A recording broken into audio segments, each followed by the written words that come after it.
Hello, my name is Matthew Clifford. I'm part of the Black Hat Hackers team, and we were the team who worked on Windows Server for your users and your computer.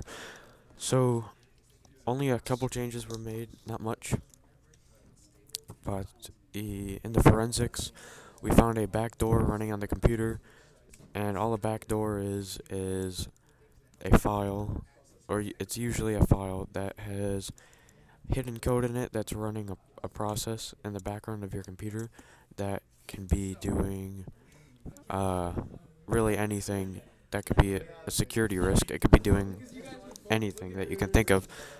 And we found that we didn't delete it, but we put the port number, which is the process that it's running. And then, second forensic question, we had to find the patch numbers for the application Notepad Plus, and we just Google searched those to find those patches. That one was very easy, and then that was all for forensic question 2. The actual changes we made, the first ones were to the users. We just changed these two users, Longtang and Mal, to a standard user. They were originally admins, and you don't want them to be admins because admins have access over other users. They can change settings. They can see data that you wouldn't want them to see.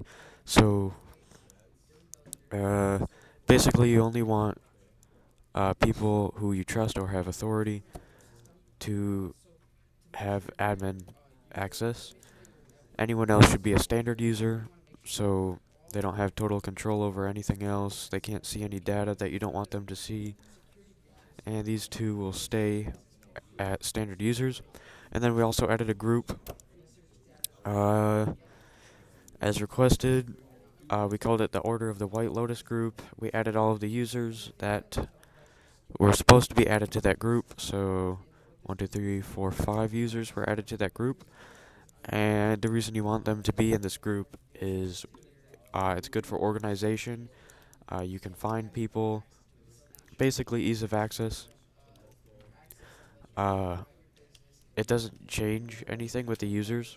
It's just for an admin.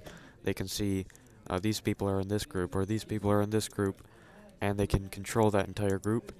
So instead of going to every user individually, you can just change a setting in the group, and that will apply it to all of the users. So that's efficiency and organization. That's why you want those users to be in a group. We also updated the operating system. A crucial thing that you should always have updated to the latest version. This can add new security updates that can it can fix bugs on your computer. Makes it easier to recover files if anything bad were to happen to the computer. And it also just adds new features and stuff that can improve productivity. But overall, it's just better to have this for ease of use. And then the last thing we did was removed some unnecessary software, and that was the Metasploit framework. You don't want unnecessary software to be on your computer or an application. It opens up your field for more cyber attacks, and it can have data on there that you don't want anyone else to see ever. So we completely erased everything that had to do with the Metasploit framework, and nothing, not a trace, is left on the computer. And then, thank you for letting us come in and work on your security, and we hope these fixes and improvements and updates will be better for the people actually using these computers.